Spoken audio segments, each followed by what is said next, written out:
Hey, how's it going, guys? Mush back at it with another video. Got a ton of news to go over in today's video, including a Nintendo Switch exclusive coming to PC, as well as a upcoming PlayStation 4 exclusive coming to PC.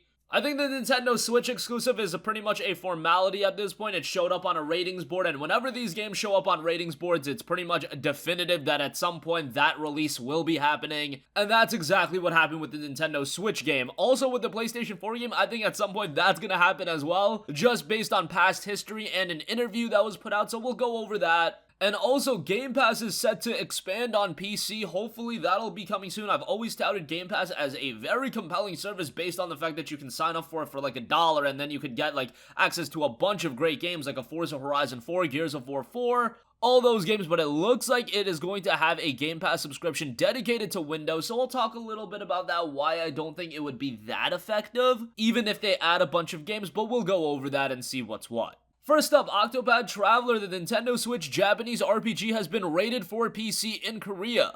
The Game Rating and Administration Committee of Korea has rated Octopod Traveler for PC. The PC version is listed as published by Bandai Namco, which regularly publishes the Square Enix titles in Korea, so that isn't all too surprising. But just the fact that the game has been listed for a PC release in Korea is huge, and this is an awesome game. It was incredibly well received on Switch when it was first launched back in July of 2018. There's actually a smartphone prequel called Octopod Traveler Champions of the Continent, and that's currently in development. But the game itself is an old school JRPG, has a very old school look. You choose your fate, 8 stories await, 8 travelers, 8 adventures, 8 roles to play in a new world brought to life by Square Enix, and now you can enjoy all of them. Step into the shoes and live the stories of each of the 8 travelers and freely explore the world. Use each character's special abilities in and out of battle, break through enemy defenses and targeting weaknesses, store boost points with each turn, and then spend them at strategic times to strengthen abilities, chain attacks, or provide aid. Choose the path you wish to walk and discover what lies beyond the horizon. The game touts the ability to explore multiple distinct RPG adventures in a world created by Square Enix. Choose from 8 characters, each with their own distinct story, deep strategic turn-based combat with a layered battle system, and of course the visuals are inspired by retro RPGs brought to life with modern touches and a rousing, dynamic musical score. So you have 8 different characters and they come together throughout the game, and you experience all of their stories. It was received incredibly well on the Nintendo Switch, and this coming to PC would be pretty major. It's only listed for PC, it's not listed for a PlayStation 4 release, so sometimes PC does end up becoming like this conglomerate of a lot of PlayStation 4, Xbox One, and now Nintendo Switch exclusives coming to that platform, but they won't hit other platforms. I give you an example like a Yakuza series, where those games come to PC but not Xbox One, and then of course all the Xbox One exclusives come to PC but they don't come to PlayStation 4. Sometimes PC just becomes this cool conglomerate of having all of these games, and now Octopod Traveler is kind of another example of that. I could foresee at some point Octopod Traveler coming to the PlayStation 4. I mean, I feel like this game would do incredibly well on the PS4, but nonetheless, for now, it's been rated on PC, and I think sooner rather than later, we will see a PC release, hopefully by, say, the summer period. Next up, another very exciting PlayStation 4 exclusive that might be making its way over to the PC is Judgment. Judgment is a game that hasn't even been released yet, but it's done by Ryuga Gotoku Studio, responsible for all of the Yakuza games.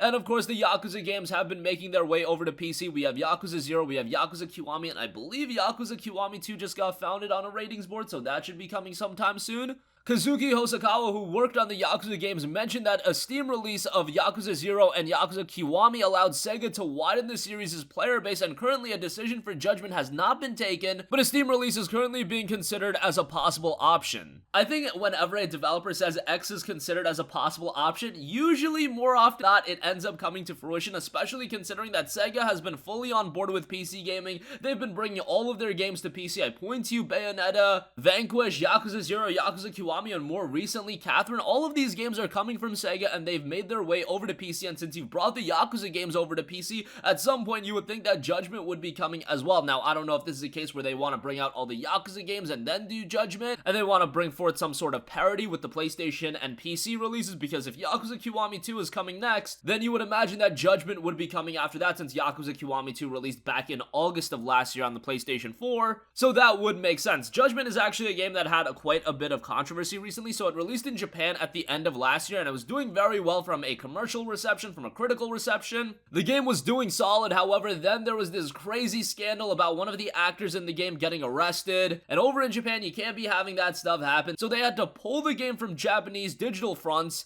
and then we didn't know if the Western release was even gonna happen. They got everything worked out. They actually replaced the character design in the game, and now the game will be coming to the West, so they had to alter the game a little bit, but kind of crazy. I think for a lot of people, they would have looked at a situation like that, and they would have scoffed at that and thinking, well, hey, why is the game being altered for that? But Japanese customs just a little bit different than a lot of you guys over here in the West, where if something like that happened over here in the West, the game probably would have still come out. Yeah, there would have been a little bit of controversy. There would have probably been a couple of headlines about it, but it wouldn't have stopped the game from being released. Over in Japan, it was a completely different story, so that was a little bit unfortunate, but now the game's back on the market. I believe the PlayStation 4 version is dropping June 29th, and hopefully a PC version comes soon thereafter. Lastly, I do want to go over a new rumor that is coming out about Microsoft reportedly planning a couple of new subscription services for gamers per Brad Sams and Walking Cat.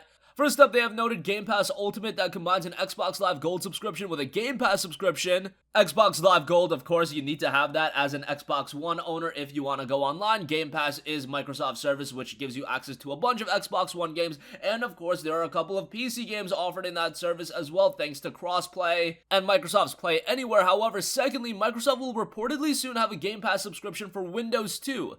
Details are thin to non-existent at the moment, but with Microsoft's increasing efforts to unify Xbox and Windows gaming, and plans to bring the previously Xbox-exclusive Halo Master Chief Collection to Windows, a Game Pass for Windows would make a lot of sense. Now, here's the issue with this. I think Game Pass already, if you're not subscribed to it, I don't really know what adding a bunch of pre-existing titles is going to offer. Do you want all of these games also as a part of Game Pass that are routinely available super cheap on PC anyway? I mean, some people might want it. The Game Pass lineup on the Xbox One is pretty good and it's pretty robust. However, Game Pass theoretically would be exclusive to the Windows 10 store, and if you were playing all of those games on the Windows 10 store when they are available on Steam and your, digital storefronts of choice, I just don't know how more of an enticing option Game Pass would be, given that already you have games like Forza Horizon 4, Crackdown 3, Gears of War 4, and all of the other games that'll be coming in the near future that are Xbox One exclusives but will be coming to PC and will be a part of Game Pass. I think those games incentivize PC gamers enough to check out Game Pass. That might be a little bit of a shocker to you guys. However, I really don't think adding games like Tomb Raider is going to make a big difference on people subscribing to Game Pass or not. If you want Tomb Raider, you probably already bought that game when it was on sale for like $3. Scoff at it too much, considering Game Pass does have like Shadow of the Tomb Raider, and Shadow of the Tomb Raider does go for $30, so if you can create a compelling service where Game Pass had games like Shadow of the Tomb Raider on the service, and even if it was available only through Windows, hey, maybe that'll win some people over. But even still, outside of offering games for free, I don't know how much of a winning factor it is for PC gamers to subscribe to a service that is just going to enlarge their backlog even more.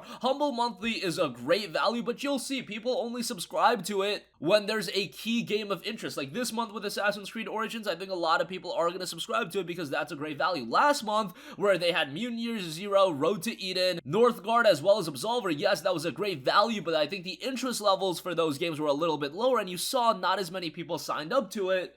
And I think that's generally what you're going to see with Game Pass. Yes, from a value standpoint, it's incredible, but what is the interest level on these games? Are gamers really looking to enlarge their backlog even more? I don't necessarily think that'll be the case. However, if Microsoft continues to add these exclusives that do generally have some sort of interest, if you've got games like Forza Horizon 4, Crackdown 3, even though it wasn't the best, that is a brand new game, and you're offering that with a Game Pass subscription that can be had for 99 cents if you're a little crafty. If you're offering games like Halo Infinite, Gears of War 5, let's say a Fable 3 got announced or something like that, adding those games I think would do much more than adding a backlog of 100 games with games like Tomb Raider or indie game number 426. Whatever the case may be, not to crap on indie games, you guys know I love my indies, but a lot of the times with Game Pass, those are going to get lost in the shuffle, and I don't think it's going to be enticing enough to get people to subscribe over. I think if you continue to release compelling exclusives, I think that'll be enough to get people to subscribe to Game Pass, but that's just my input. Definitely interested to hear from you guys. And that's going to conclude this video. Kind of a funny video as we had a Switch topic, a PlayStation 4 game possibly coming to PC, as well as Game Pass, something related to Xbox, but all of these are related to PC gaming as well, with Octopod Traveler possibly coming to PC, Judgment possibly coming to PC, and Game Pass being expanded on PC. So a lot to get into, but pretty funny in that regard. That's going to conclude this video, guys. If you have a request for a future video, you can leave that in the comment section down below, and I will catch you guys in the next one. Peace out. Hey, what's going on, guys? Mush here again. Hope you enjoyed the video. As you guys might know, YouTube's notification system is sometimes a little bit wonky, even if you're subscribed to the channel. Maybe you're not abundantly aware that I uploaded a video. To remedy that situation, make sure you hit the bell notification button. This way, whenever I upload a new video, and I try to upload as consistently consistently as possible, you will be notified directly of the upload, and you can watch it as soon as it goes live. I would really appreciate if you guys hit that button so you can stay up to date with all of the content I'm posting. But as always, guys, thanks for watching, and I'll catch you guys in the next one. Peace out.